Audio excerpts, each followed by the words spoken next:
વડોદરા મહાનગરપાલિકાની દબાણ શાખાની નફટાઈ સામે આવી, જ્યાં ગરીબ અને શ્રમજીવી પરિવારની રોજીરોટી છીનવાઈ લેવાઈ છે। શહેરના મોટા દબાણકારોને છોડીને પાલિકાએ એક ફુગ્ગા વેચતા પરિવાર પર રોફ જમાવ્યો।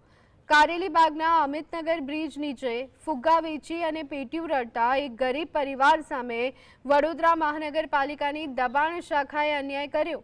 પાલિકાએ ફુગ્ગા સાથે પરિવારની આજીવિકા સમાન સાયકલ પણ જપ્ત કરી લીધી। માનવતા નેવે મુકાઈ હોય તેવી આ ઘટનામાં નાનો બાળક સાયકલ છોડાવવા માટે રડતો રહ્યો અને પરિવાર આજીજી કરતો રહ્યો, પણ પાલિકા તંત્ર તસનુમસ ન થયું।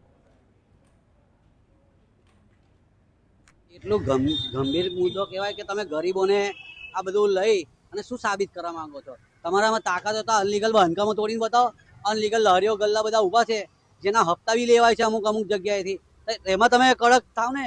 અને નાના ગરીબો જે રોજ કમાઈને રોજ ખાય એવા લોકોને લારીઓ ઉઠાવીને તમે શું સાબિતી કરવા માંગો છો? વડોદરા કોર્પોરેશનને મારે એટલું જ કહેવું છે કે તમારામાં તાકાત હોય ને તો રસ્તા પહોળા કરીને બતાવો। આજે વડોદરા એટલું પાછળ છે, તમે ખાલી રાજકોટમાં જાઓ ને, રાજકોટ, સુરત, પછી અમદાવાદ તમે જાઓ, 3-3 બસો આમ સામટી નીકળે છે। અને અહીંયા ભરચક વિસ્તારો એટલા બધા થઈ ગયા છે, અનલીગલ બાંધકામો તો જાણે મેળો લાગ્યો હોય ને એવું થઈ ગયું વડોદરા શહેરમાં।